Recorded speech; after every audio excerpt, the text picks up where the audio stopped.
Oke, assalamualaikum warahmatullahi wabarakatuh. Waalaikumsalam warahmatullahi wabarakatuh. Oke, terima kasih sebelumnya, terima kasih atas kesempatannya juga. Sebelumnya perkenalkan ya, nama saya Muhammad Ihsan, saya dari program studi bahasa Inggris. Kebetulan saya pertama kali ngajar di sini teman-teman. Nah, jadi mata kuliah yang saya ambil sekarang, mata kuliah yang saya ajarkan sekarang yaitu tentang strategi pembelajaran. Nah, karena ini baru saya ibaratnya saya ambil gitu, jadi saya juga masih belajar. Jadi kita sama-sama belajar lah, nggak usah neko-neko karena ya ibaratnya kayak enjoy aja, yang penting enjoy karena ya biar gak kaku juga gitu ya.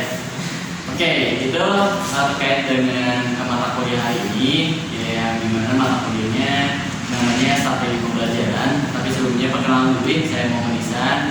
Nama saya ada di Desa Sina Agung, dan saya baru menjabat sebagai dosen kali di sini, dosen muda ibaratnya seperti itu. Langsung aja ya, gak usah absen dulu lah. Saya udah dapat informasi tadi dari Kapolri terkait siapa aja namanya. Insya Allah saya kenal nih anak-anak ataupun adik-adik sekalian ya. Gitu ya. Yang pertama nih, strategi pembelajaran teman-teman. Strategi pembelajaran ada dua kata. Yang pertama strategi dan juga pembelajaran. Jika kita kaitkan sebelumnya, strategi itu apa? Strategi itu bisa dibilang adalah proses perencanaan, proses pemaparan, gimana proses perencanaan itu dilakukan untuk ibaratnya apa ya? Untuk berlanjut ke tujuan gitu. Jadi ketika kita merencanakan sesuatu, kita sudah punya tujuannya. Jadi apapun yang kita rencanakan, kita harus tahu tujuannya kayak gimana. Nah, untuk itu ada kata selanjutnya yaitu pembelajaran, di mana pembelajaran ini adalah proses tujuan yang ingin dihasilkan dari perencanaan tersebut. Jadi ibaratnya kalau dari menurut saya sendiri, strategi pembelajaran adalah suatu perencanaan mengenai pembelajaran yang akan kalian ambil gitu ya, ketika kalian menjadi guru. Karena ya di sini mata kuliah ini kalian itu diibaratkan bukan sebagai siswa lagi, tapi karena kalian punya pendidikan, jadi kalian diibaratkan sebagai guru gitu teman-teman. Jadi ketika kalian ini nanti mau ngajar di SMA ataupun SD ataupun TK ataupun SMP lah misalnya, jadi kalian harus tahu tuh strateginya kayak gimana dulu gitu. Kalian sebelum memaparkan materi yang mau kalian ajarkan, kalian harus membuat perencanaan dulu gitu. Itu yang namanya strategi pembelajaran ya. Ya, kalau misalnya dari sini bisa disimpulkan juga gitu ya, strategi pembelajaran adalah cara-cara yang akan digunakan oleh seorang pengajar untuk menyampaikan materi pembelajaran yang bertujuan untuk memudahkan peserta didik menerima dan memahami materi pembelajaran yang pada akhirnya tujuan pembelajaran dapat dikuasai di akhir kegiatan pembelajaran. Jadi ketika teman-teman ataupun adik-adik udah ibaratnya apa ya, udah merencanakan strategi tersebut, merencanakan apa yang bakal kalian tuju di mata pelajaran yang bakal kalian ajar, nanti diharapkan siswa-siswa kalian, siswa adik-adik sekalian mendapatkan hasil gitu, hasil kegiatan belajarnya seperti itu. Itu terkait strategi pembelajaran gitu ya. Untuk pengertian selanjutnya teman-teman bisa ataupun adik-adik bisa olah kembali, searching kembali di internet, banyak tuh dari para ahli lah ataupun semacamnya. Lanjut ya ke poin selanjutnya, itu di sini ada kriteria pemilihan strategi pembelajaran yang bakal saya jelaskan gitu ya. Yang pertama adanya kompetensi dasar, di mana ketika kalian mau merancang pembelajaran, kalian harus tahu dulu, kalian harus menentukan juga kompetensi dasar yang nanti kalian bakal nilai untuk anak-anak ataupun siswa-siswa kalian nanti bakal kayak gimana gitu. Kriteria penilaiannya bakal seperti apa, itu yang dimana ada indikator-indikatornya lah seperti itu lah.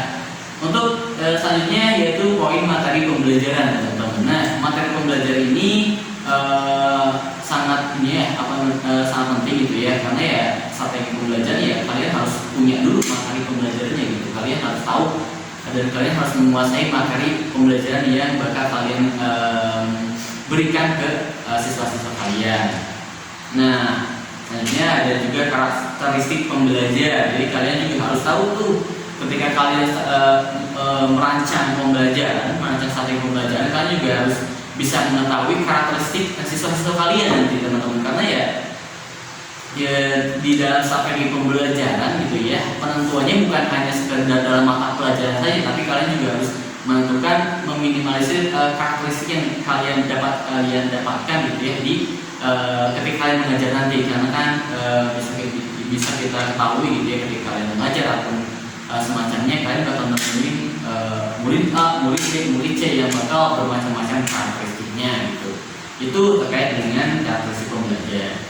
Yang kelima ataupun yang selanjutnya ada keterlibatan siswa dalam proses pembelajaran. Nah, diharapkan ketika kalian udah memilih strategi pembelajaran yang direncanakan, kalian harus bisa memancing keterlibatan siswa dalam proses kegiatan belajar mengajarnya. Karena ya kalau misalnya cuma satu kalian aja yang aktif atau kalian aja yang menerangkan, ya cuma itu namanya bukan kegiatan belajar mengajar gitu ya.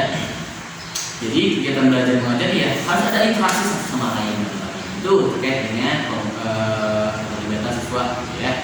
Nah, dengan efektivitas, efisiensi dan daya tarik ketika kalian mengajar, kalian harus tahu dulu efektivitas yang baik ketika belajar itu seperti apa, efisiensi waktunya seperti apa. Jadi kalian harus punya poin-poinnya gitu. Misalnya dari awal kalian harus menjelasin ini, terus di pertengahan kalian harus menjelasin ini ke siswa kalian, terus yang menjadi daya tarik adalah bagaimana kalian memanfaatkan materi tersebut gitu ya.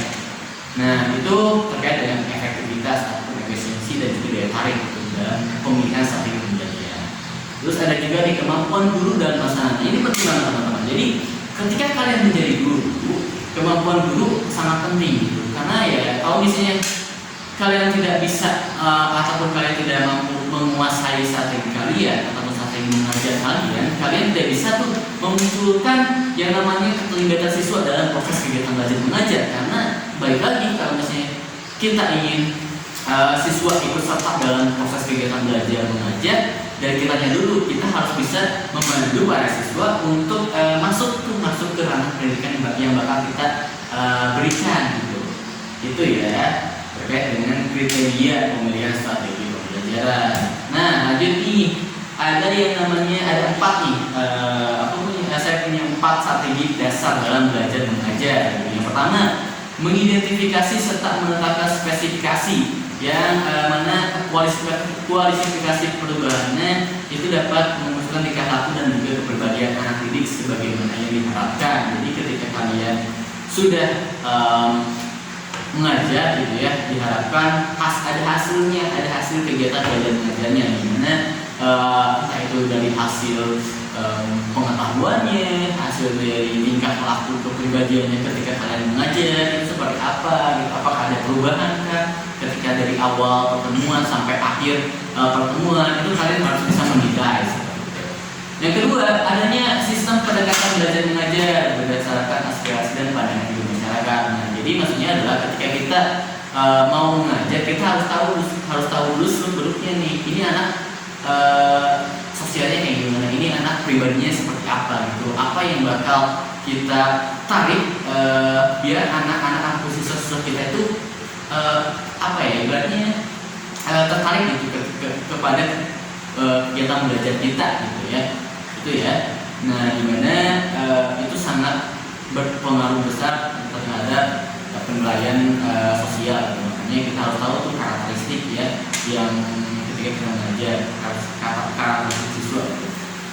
Yang ketiga, memilih dan menetapkan prosedur dan juga metode dan teknik belajar mengajar yang dianggap paling tepat dan efektif sehingga dapat memperoleh tujuan. Nah, jadi kalian nggak cuma merancang, nggak cuma memberikan, tapi kalian juga harus tahu prosedur yang tepat ataupun teknik belajar yang tepat buat siswa-siswa kalian itu seperti apa gitu. Jadi ketika kalian dihadapkan oleh siswa-siswa yang bermacam-macam karakter, bermacam-macam pribadi, kalian sudah punya senjata buat ibaratnya buat siswa itu masuk ke ranah pembelajaran kalian seperti itu.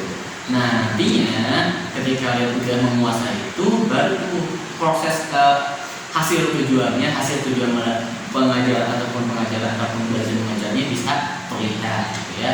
Nah, yang terakhir adalah menetapkan norma-norma dan juga batas minimal keberhasilan. Jadi ketika kalian sudah melihat ataupun mempersiapkan poin-poin sebelumnya, kalian juga tetap harus ibaratnya membatasi perilaku kalian ketika mengajar seperti apa, ataupun membatasi perilaku seperti apa. Ini yang dinamakan strategi dalam mengajar, gitu ya. Jadi biar ada apa ya di kelas tuh biar ada peraturannya juga, gitu.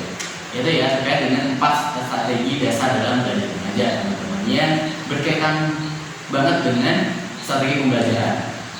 Itu yang selanjutnya di sini bisa kalian lihat ya, ada ini gitu ya, yaitu menegaskan ada 5 kemampuan manusia yang merupakan hasil belajar sehingga memerlukan berbagai model dan juga strategi pembelajaran untuk mencapainya, yaitu keterampilan kedua, yaitu ketika siswa yang menerima keterampilan intelektual itu ketika dia menerima sejumlah pengetahuan kayak seperti misalnya dari kemampuan membaca, tulis, menghitung gitu, sehingga ya hal yang mempengaruhi peningkatan kecerdasannya atau keterampilannya adalah kesempatan belajar yang tersedia gitu. Semakin dia pintar ataupun rajin membaca, semakin dia rajin menulis ataupun menghitung, itu keterampilannya bakal meningkat, gitu ya. Yang kedua adalah strategi kognitif, yaitu kemampuan mengatur cara belajar dan berpikir seseorang dalam arti seluas-luasnya, termasuk kemampuan memecahkan masalah. Nah, ini biasanya para siswa yang bisa kalian nilai di kognitif ini adalah para siswa yang aktif dan kritis gitu, karena ya balik lagi gitu, mereka bakal menunjukkan dirinya ketika mereka dihadapkan dalam sebuah permasalahan ataupun ketika mereka mencoba untuk mengatasi permasalahan yang tersedia, gitu ya. Itu yang ketiga nih, ada informasi verbal yang dimana pengetahuan dalam arti informasi dan fakta ini standar, maksudnya dalam artian para siswa bakal menerima pembelajaran atau pengetahuan dari informasi yang didapat dan juga fakta yang didapat.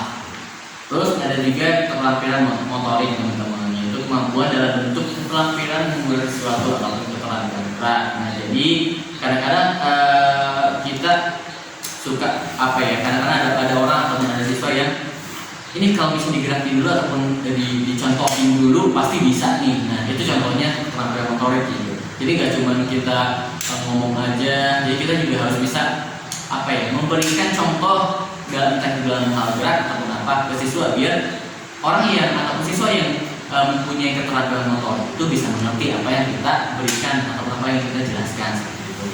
Yang kelima ada sikap dan nilai, dimana yaitu hasil belajar yang berhubungan dengan sikap intensitas emosional. Nah, ini karena berkaitan dengan emosional, jadi contohnya adalah ketika kalian belajar mengajar pakai menggunakan video ataupun apa. Nah, nanti orang yang siswa yang mendapatkan pengaruh gitu ya, pengaruh dari keterampilannya adalah dari emosional video tersebut gitu. Jadi kadang-kadang ada siswa yang bisa mendapatkan pengetahuan gitu dari apa yang mereka dapat gitu, emosional yang mereka dapat seperti itu. Nah, jadi ketika bisa disimpulkan bahwa selain kalian harus bisa menguasai ataupun mempraktikkan, kalian juga harus bisa tuh yang namanya memanfaatkan media yang ada gitu ya. Tuh. Selanjutnya ada nih yang namanya faktor-faktor yang mengakhiri interaksi proses belajar mengajar, teman-teman. Yang pertama nih ada faktor guru. Ini penting banget kalau misalnya kalian mau jadi guru ya, apalagi basicnya di sini pendidikan gitu ya. Yang dimana guru adalah pengelola pembelajar ataupun pembelajar. Pada faktor ini perlu diperhatikan adalah keterampilan mengajar, mengelola tahapan pembelajaran dan memanfaatkan metode. Nah, seperti apa yang saya maksud tadi, kita harus sebagai guru kita harus mempunyai keterampilan mengajar, keterampilan dalam hal teknologi, keterampilan dalam hal praktik mengajar kita, dan juga mengelola tahapan pembelajaran yang mau seperti apa tahapan pembelajaran yang bakal kita berikan, gitu ya. Dan juga memanfaatkan metodenya tersebut, gitu ya, terkait dengan faktor guru. Nah, dalam keterampilan mengajar juga ada beberapa sejumlah kompetensi yang guru tampilkan yang harus pertama, keterampilan membuka pelajaran gitu adalah kegiatan guru untuk menciptakan suasana yang menjadikan siswa siap mental dan sekaligus menimbulkan perhatian siswa terpusat pada hal yang akan belajar. Jadi ketika kalian mau mengajar, kalian juga harus menguasai intro dulu ataupun opening dulu lah, bisa dibilang seperti itu. Jadi kalian harus memusatkan perhatian siswa dulu ketika kalian belajar, entah itu dengan salam, entah itu dengan membuka sesuatu yang dengan pantun lah atau apa, sehingga siswa yang tadinya kurang fokus bisa terfokus ke kita gitu, yang mau mulai pembelajaran. Itu yang poin A ya. Yang ke poin B, keterampilan menutup pelajaran. Nah, kalian juga harus bisa menutupnya gitu. Kita menguasai pembukanya, kita juga harus bisa menguasai penutupnya. Ini proses kegiatan belajar mau ditutup seperti apa gitu. Ada doa ataupun ya ada kayak evaluasi juga biasanya, terus ada pembagian tugas atau semacamnya, itu bebas ya. Tuh, dari poin C adalah keterampilan menjelaskan agar usaha penyediaan materi pembelajaran yang diorganisasikan secara sistematis gitu. Jadi ya kalian harus bisa menjelaskan materi yang kalian ajarkan atau bahan ajar kalian agar materi itu ataupun bahan ajar itu bisa diterima oleh siswa kalian. Jadi agar jelas dan rinci lah seperti itu. Nah, keterampilan mengelola kelas nih masalahnya, yaitu guru mampu menciptakan siklus belajar yang kondusif. Jadi kondusif di sini maksudnya adalah aman, nyaman gitu, tenang gitu, gak ada gangguan apa-apa, gak ada keributan segala macam. Jadi guru harus bisa menguasai panggung kelas gitu. Jadi biar si anak-anak tuh ya gak ada, ibaratnya gak ada kesini kesana kemari lah, ibaratnya kayak gitu. Jadi harus bisa mengelola kelas dengan baik, entah itu dengan hiburan di sela-sela pembelajaran lah, entah itu dengan SPQ lah atau apa lah ya. Itu ya. Nah, yang selanjutnya ada keterampilan bertanya. Jadi guru harus menguatkan kemampuan dan juga menjelaskan melalui pemberian pertanyaan kepada siswa. Nah, diharapkan ketika kalian sudah mengajar, kalian harus menarik perhatian siswa dan kalian harus menarik keaktifan siswa dengan beberapa pertanyaan ataupun beberapa pendapat dari siswa ya. Nah, yang selanjutnya adalah keterampilan memberi penguatan. Suatu respon positif yang diberikan guru kepada siswa yang melakukan perbuatan baik. Jadi misalnya ada anak-anak nih yang punya pendapat terhadap materi yang kalian ajarkan. Nah, kalian harus kuatkan biar oh ini benar, oh ini itu benar gitu ya. Terus keterampilan memberi variasi, usaha guru untuk menghilangkan kebosanan siswa. Nah, maksudnya dalam materi ada hiburan atau sela-sela ketika kita belajar atau ketika mau belajar mengajar, ya ini keterampilan memberi variasi. Jadi itu bisa menghidupkan kelas yang nyaman, kelas yang aktif juga seperti itu ya. Itu terkait dengan hal-hal yang harus diperhatikan dan harus dikasih oleh guru gitu ya. Nah, ada poin terakhir gitu ya yang bakal saya jelaskan di sini, yaitu terkait dengan tahapan-tahapan yang harus guru kuasai. Yang pertama, pendahuluan. Jadi guru harus memberikan tujuan pembelajaran dulu. Tujuannya mau seperti apa nih? Mau diarahkan kemana gitu pembelajarannya? Terus ada memberikan gambaran relevansi seperti gambarnya pelajarannya kayak gimana, atau depannya seperti apa gitu ya. Terus memberikan gambaran pokok masalah yang akan dibahas. Jadi ketika kalian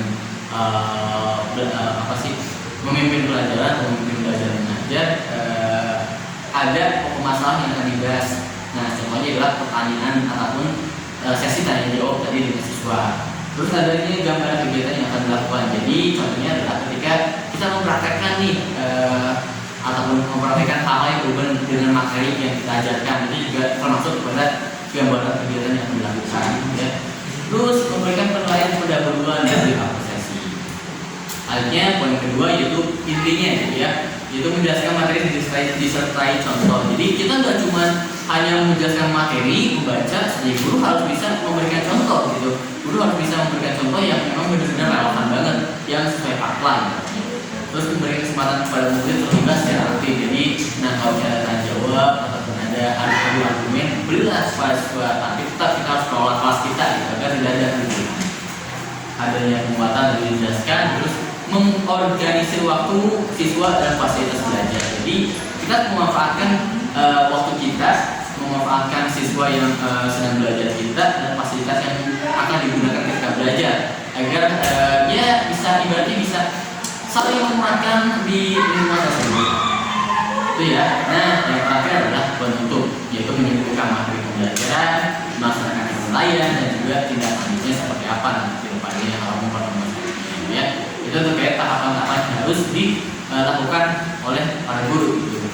Ya, itu mungkin ya teman-teman, karena ini juga sudah mencapai penutup, jadi saya kira saya juga mau menutup mata kuliah ini. Terima kasih gitu ya. Mungkin tindak lanjutnya yang bakal saya berikan, teman-teman tinggal cari aja pengertian yang pengertian tentang strategi pembelajaran. Tapi caranya dari para pakar ya, maksudnya dari pengertian dari para ahli gitu. Nanti kalian akumulasikan atau kalian kumpulkan, terus kalian simpulkan tuh menurut pemahaman kalian sendiri strategi pembelajaran itu seperti apa. Itu ya terkait dengan mata kuliah ini. Nanti kita ketemu lagi minggu depan. Jangan lupa tetap jaga kesehatan, tetap semangat juga, dan saya tutup pertemuan kali ini. Wassalamualaikum warahmatullahi wabarakatuh.